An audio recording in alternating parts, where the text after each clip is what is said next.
Do you want to travel this summer?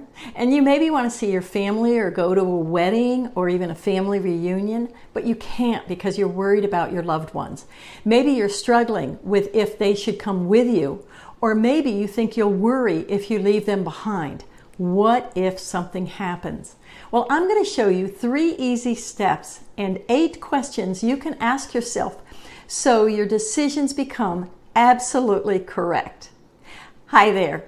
I'm Suzanne of PatientBest.com and CaregiverHaven.com, and I'm a senior care blogger, physician assistant, and family caregiver specialist. And today I'm pulling back the curtain on how you can still travel with or without your loved one. You'll know by the end of this video what you should do. And with that decision, you'll feel so good about going and having a great time. And I've added a 25-page guidebook in the link below, completely free, so your trip is guaranteed the success and memories you hope it to be. The video and guide is all you need to benefit from the knowledge and wisdom I have observed in so many of my patients and caregivers just like yourself over the years. Grab the link to the download in the description box below. And if you are new to this channel, please make sure to hit the subscribe button and ring the notification bell so you don't miss any of my videos. Okay, now let's dig in. Many family members do not want to go away, especially around the holidays or for the summer, in case something would happen to their loved ones. And the question they have to ask themselves is, can their loved ones travel with them to another location? But this isn't easily answered, and you want to go and you want some time to yourself. So here lies the dilemma. And if you go, will you be worried about them? And will this ruin your trip? Or is this a trip that you've planned for so long that you'll be glad to go, and you know that they're in good hands when you leave them behind? If you take them with you, you must first reduce this decision down to the pros and cons, and we're going to show you how.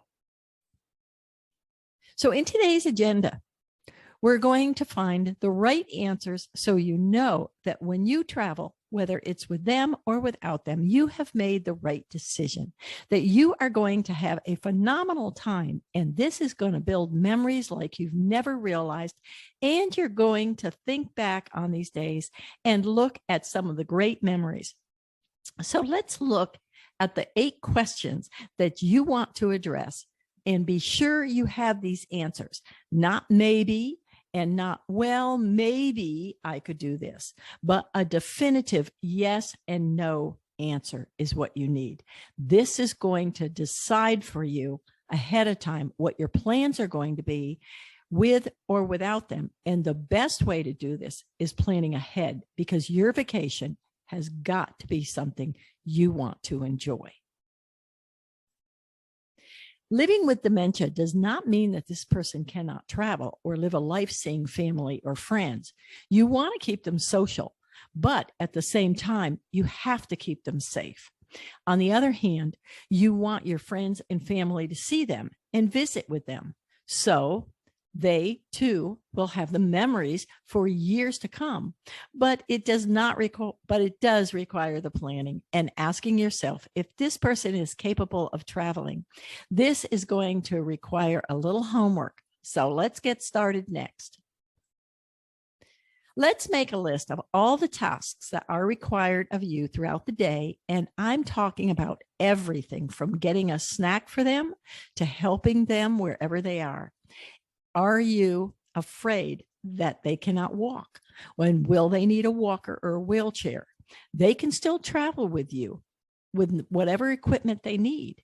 And if your loved one does require assistance in bathing or changing clothing, dressing, or even toiletries, you're going to have significant difficulty with even day trips. So I want you to think about those things too. But first, we've got to get them written down on a sheet of paper. And think about trying to change clothing in an airport or even in a bathroom in a park somewhere off the highway. How convenient is that going to be? So let's get a list down of everything you do for your loved one before we even start. Now, people who travel with dementia often need rest stops and extended periods of rest. And if you're booking an airline flight, then you've got to try to book it with no stops. However, if you have to have a layover, remember to wait at least an hour or two. 2 hours is even better in between the flights. And if you have priority passes, go stay in an airline club. It's a lot quieter there. It cuts down on the noise and the chaos, and your loved one is going to feel a lot better being around these crowds. Any other unfamiliar places to your loved one, especially with dementia, can cause confusion, anxiety, and fear. This also includes if you were staying with another family, but we'll get to that later. All we're talking about now is just traveling to and from. Can your loved one stay in a strange place, or will you need to stay with them in the same room? These are questions we'll deal with later. Also, if your loved one has any behavioral problems, such as paranoia or delusions, and they have difficulty handling a lot of people and a lot of noise, then you might reconsider the travel for them. Does your loved one have difficulty with small confined places for lengthy periods of time? Or does your loved one like to wander and might get lost in a crowd, either on a train or in a park? Remember, you're taking your loved one so others can enjoy them, but they also want to be able to enjoy the vacation too, and change of scenery. If this is the case, in other words, others on vacation with you, consider them and what your senior will be like around them. Does your loved one need frequent stops to the bathroom? If so, consider how small airplane bathrooms are, or consider where the parks are that you need to stop if you're going by car. And do they get confused if there's just too many strangers? Or are they fixated? Do they get fixated on something? For example, if there is a curtain in the front of the coach on an airplane, will they get fixated on that curtain? If you're staying in a hotel overnight, will they be up walking all night? And can you be assured that they will not leave the hotel? And then, of course, if you are staying overnight, are you concerned about the bed? And are you prepared to make sure no accidents are going to happen in that bed? People who travel with dementia often need these rest stops and extended periods of rest. So, for family members who travel with these seniors, they have to remember that travel arrangements are more than just having someone get on a plane or in a car. However, the travel arrangements will determine what kind of overall vacation they're going to have. What do I mean by this? Well, if the traveling is too exhausting for your senior, the senior will need a couple of days to rest. And will this cut into the trip if they need more time to rest than other people in your family or your group? And another thing to consider is the time when they get back home. Will they be so exhausted that was the trip worth it? In other words, you want an incredible experience here, and planning out the traveling, making it as easy as possible, is what you're looking for, so it doesn't become exhausting for all of you. Another point to consider is the airline. If your loved one becomes irritated, agitated, or restless on an airplane and cannot be calmed down, every captain of their airplane has a right to kick you and your loved one off. Is there a possibility that they could become out of control? And please make sure that you always let the captain or the flight attendant, preferably the captain, know that you are traveling with someone that has dementia, so they understand and won't kick you off the plane. Know these statistics. 1 out of 4 seniors with dementia can become anxious in a crowded place. And this will trigger unexpected behavior.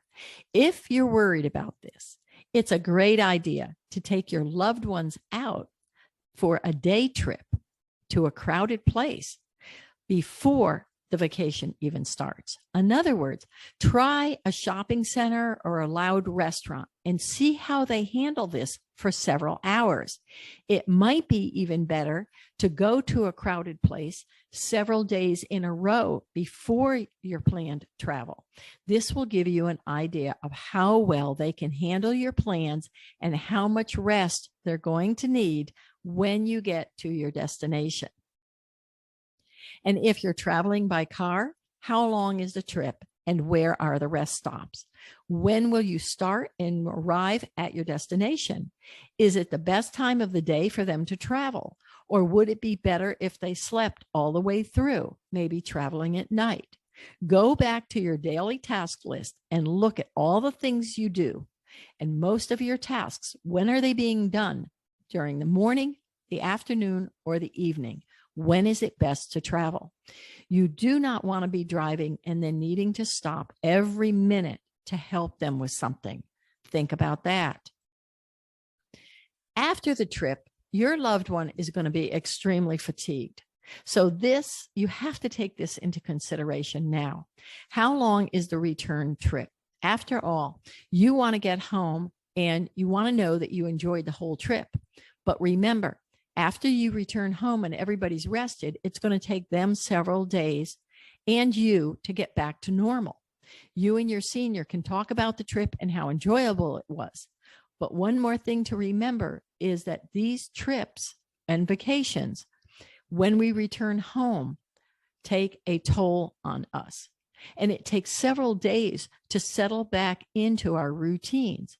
Give yourself the time to do this. And let your loved ones feel that they had a good time too. And they need to readjust. Many times they're going to be off for even up to a week. And you're going to wonder if they have a urinary tract infection, or even if the trip you made was worth it, or did it make them worse? And are they more confused? This is typical. This is what we all do after a great vacation. The better the vacation, the more we don't want to be home again. But it is typical because a trip will put a strain on your loved ones.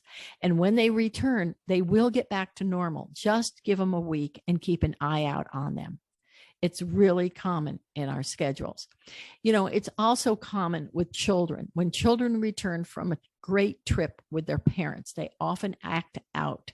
And it's because they don't get to see their parents anymore because they go back to work and they're angry at their parents and they don't realize why. It's a very common phenomenon that you have to readjust after every vacation. So you can do this. Just remember that you can travel with your loved ones. You just want to ask yourself why you're traveling with them and if it's a good idea to take them, depending on that pros and cons list in your ebook or your guidebook that I'm giving you with this program. And also remember that we looked at the 8 questions and we looked at your task list. And this is extremely important, that you know what tasks you are doing throughout the day. I remember once building out my list for my mom before we were going to travel. And in one day, I did 48 different things for her. And that wasn't exhausting and it wasn't a problem. However, would I enjoy a trip with her doing these 48 things? Or once we got to the destination, which was my sister's house, can I tell my sister about these 48 things ahead of time and ask her if she could help me with some of them?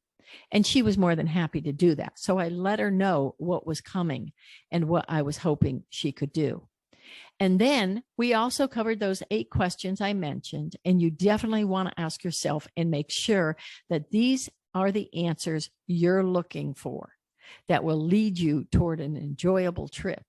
And once you have a balance that makes it look like it's good sense to go with them, and you find and or maybe even not be able to take them, you find that it's not going to work, you've made the right decision. Now all you have to do is find someone who can stay with them while you go on the trip, because you have to have a fantastically enjoyable trip with the people you're going to see.